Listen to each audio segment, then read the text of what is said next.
샬롬, 2023년 7월 25일 화요일입니다. 기도하겠습니다. 주님, 오늘도 주의 말씀으로 하루를 시작합니다. 사랑하는 주님, 우리는 때때로 자포자기한 마음으로 오로지 붙들 뿐은 주님이라는 사실을 깨닫습니다.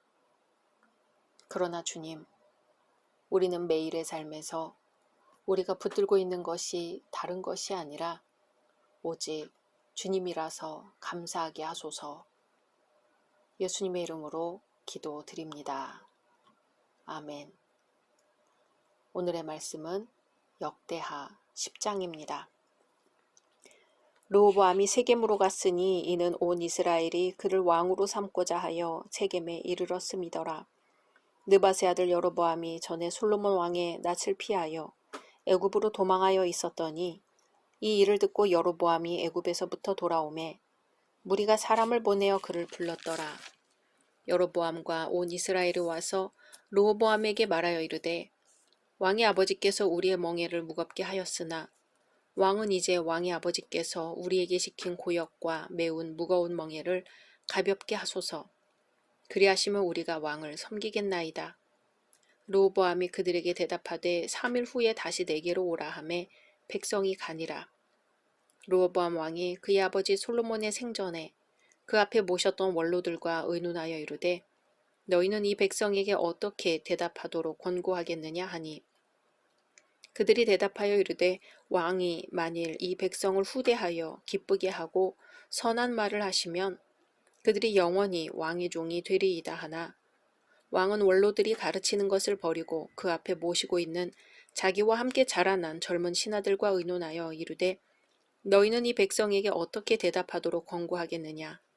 백성이 내게 말하기를 왕의 아버지께서 우리에게 메운 멍에를 가볍게 하라 하였느니라 하니 함께 자라난 젊은 신하들이 왕께 말하여 이르되 이 백성들이 왕께 아뢰기를 왕의 아버지께서 우리의 멍에를 무겁게 하였으나 왕은 우리를 위하여 가볍게 하라 하였은즉 왕은 대답하시기를 내 새끼 손가락이 내 아버지의 허리보다 굵으니 내 아버지가 너희에게 무거운 멍에를 매게 하였으나 이제 나는 너희의 멍에를 더욱 무겁게 할지라. 내 아버지는 가죽 채찍으로 너희를 치셨으나 나는 전갈 채찍으로 하리라 하소서 하더라. 3일 만에 여로보암과 모든 백성이 르호보암에게 나왔으니 이는 왕이 명령하여 이르기를 3일 만에 내게로 다시 오라 하였음이라. 왕이 포악한 말로 대답할세 르호보암이 원로들의 가르침을 버리고 젊은 신하들의 가르침을 따라 그들에게 말하여 이르되 내 아버지는 너희의 멍에를 무겁게 하였으나 나는 더 무겁게 할지라. 내 아버지는 가죽 채찍으로 너희를 치셨으나 나는 정갈 채찍으로 치리라 하니라. 왕이 이같이 백성의 말을 듣지 아니하였으니 이 일은 하나님께로 말미암아 난 것이라. 여호와께서 전에 실로 사람 아히야로 하여금 느밧의 아들 여로보암에게 이르신 말씀을 응하게 하심이더라. 온 이스라엘은 왕이 자기들의 말을 듣지 아니함을 보고 왕에게 대답하여 이르되 우리가 다윗과 무슨 관계가 있느냐. 이새의 아들에게서 받을 유산이 없도다. 이스라엘아 각각 너희의 장막으로 돌아가라. 다윗이여 이제 너는 내 집이나 돌보라 하고 온 이스라엘이 그들의 장막으로 돌아가니라. 그러나 유다 성읍들에 사는 이스라엘 자손들에게는 르호보암이 그들의 왕이 되었더라. 르호보암 왕이 역군의 감독 하도람을 보냈더니 이스라엘 자손이 저를 돌로 쳐 죽인지라. 르호보암 왕이 급히 수레에 올라 예루살렘으로 도망하였더라. 이에 이스라엘이 다윗의 집을 배반하여 오늘날까지 이르니라. 아멘.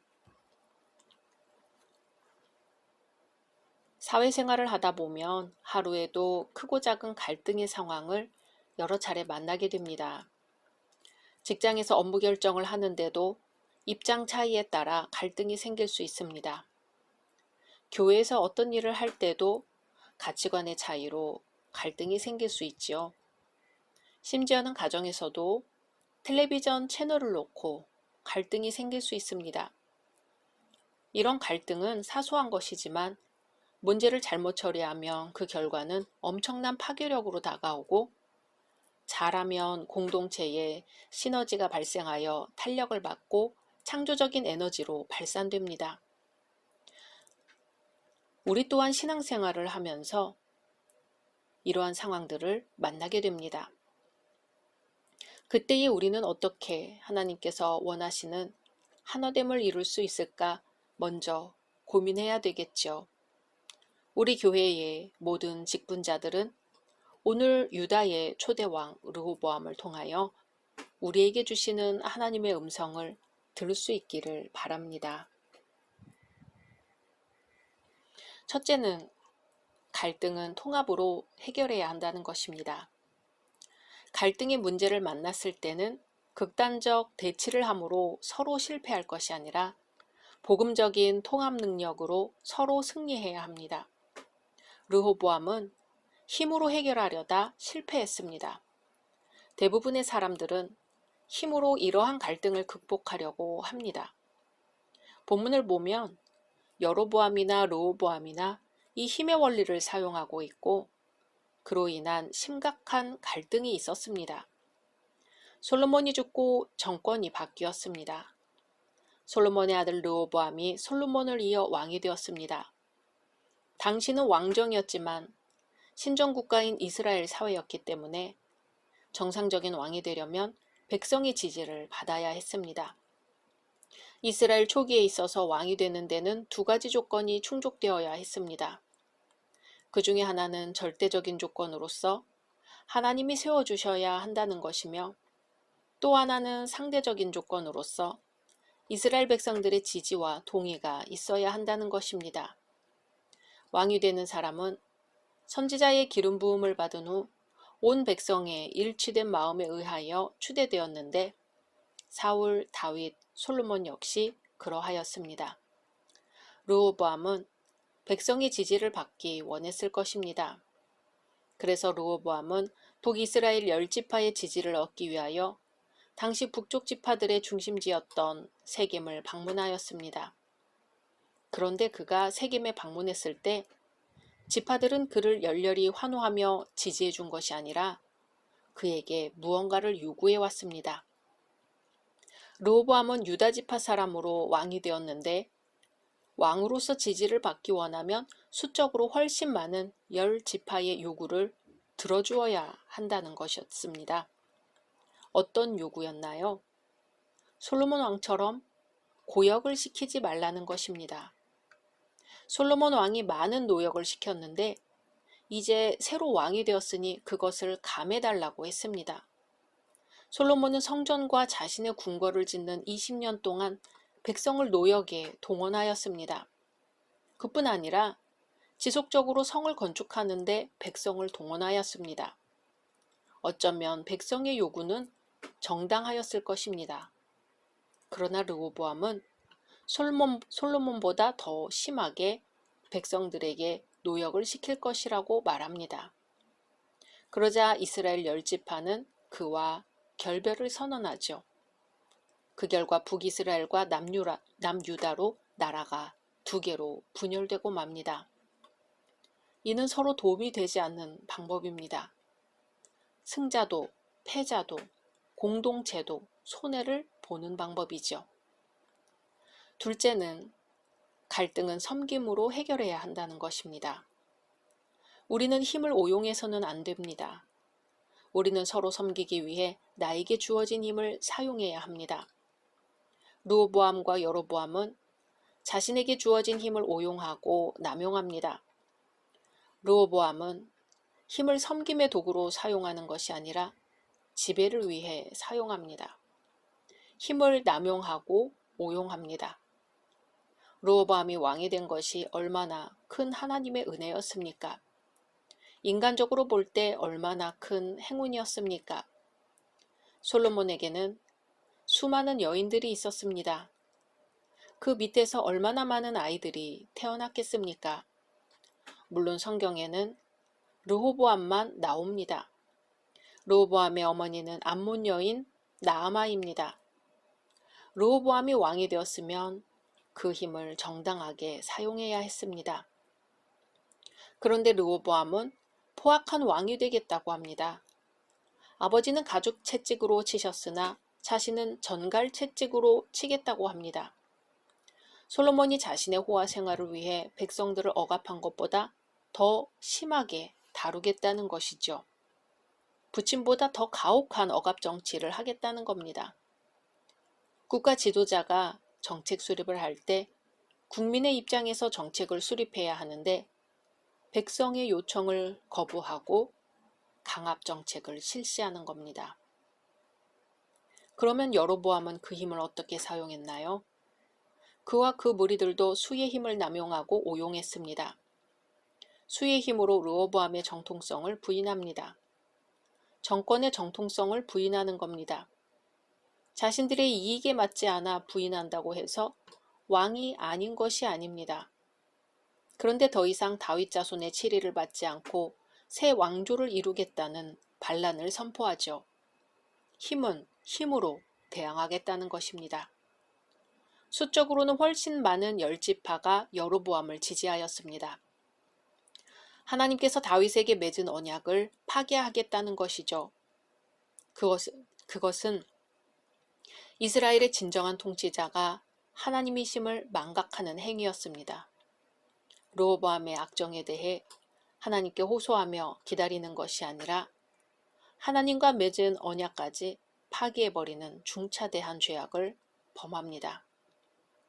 자신의 목적을 위해 더 큰 악을 저지릅니다. 이에 르호보암은 역군의 감독 하도람을 보냅니다. 그러나 이성도 신앙도 잃어버린 성난 이스라엘 백성들이 하도람을 죽여버립니다. 그때 르호보암은 도피하고 결국 이스라엘과 유다는 분열되어 각각 다른 나라가 되어버리고 맙니다. 우리는 이러한 점을 보아 셋째로 갈등은 핵심을 해결해야 함을 알 수 있습니다. 중심을 잃지 말아야 하는 것이죠. 끝까지 붙들어야 할 것을 놓아서는 안 됩니다. 협상하고 타협한다고 정말로 중요한 것을 양보하고 포기하면 안 됩니다. 르호보암이나 여로보암은 중심을 잃어버렸습니다. 여로보암은 솔로몬 제위 시 밀로의 망대 건축 작업에서 그 탁월함을 인정받은 사람입니다. 그래서 솔로몬이 그를 에브라임 지파의 강제 노역의 책임자로 두었습니다. 그런데 그때 선지자 아히야가 길에서 그를 만났죠. 아히야는 자기가 입은 새 옷을 12조각으로 찢더니 여로보암에게 그 10조각을 취하라고 했습니다. 이 나라를 솔로몬의 손에서 찢어 빼앗아 10지파를 여로보암에게 주겠다는 것입니다. 그것은 솔로몬이 이방신을 섬겼기 때문에 하나님께서 징계한 것이라는 것이었죠. 이 사실을 솔로몬이 알게 되어 여로보암을 죽이려 하자 그는 애굽으로 도망을 갔습니다. 그리고 솔로몬이 죽었다는 소식을 듣고 이스라엘로 돌아왔습니다. 그리고 반역을 꾀하죠. 아무리 그런 말을 들었다 해도 그는 나라가 분단되는 것만은 막기 위해 몸부림쳐야 했습니다. 그러나 협상을 자기 목적을 위한 수단으로만 사용합니다. 싸우는 척하면서 백성들의 지지와 인기를 얻어 결국 협상을 자신의 지배력을 확고히 하는 수단으로 사용했습니다. 나중에 반역하여 이스라엘 초대왕이 되어 그는 무엇을 합니까? 금송아지를 만듭니다. 제사장들을 임의로 세웁니다. 안식일과 절기들을 의도적으로 바꾸어 버립니다. 그는 북이스라엘을 세우고 하나님을 떠나버렸습니다.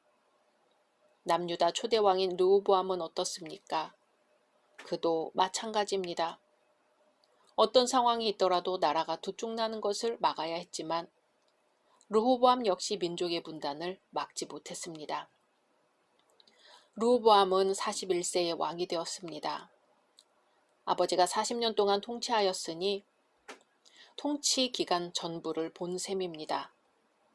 그런데 어머니가 밀곰을 섬기는 암몬 여인이었기 때문에 결국 어머니의 우상을 섬기게 됩니다.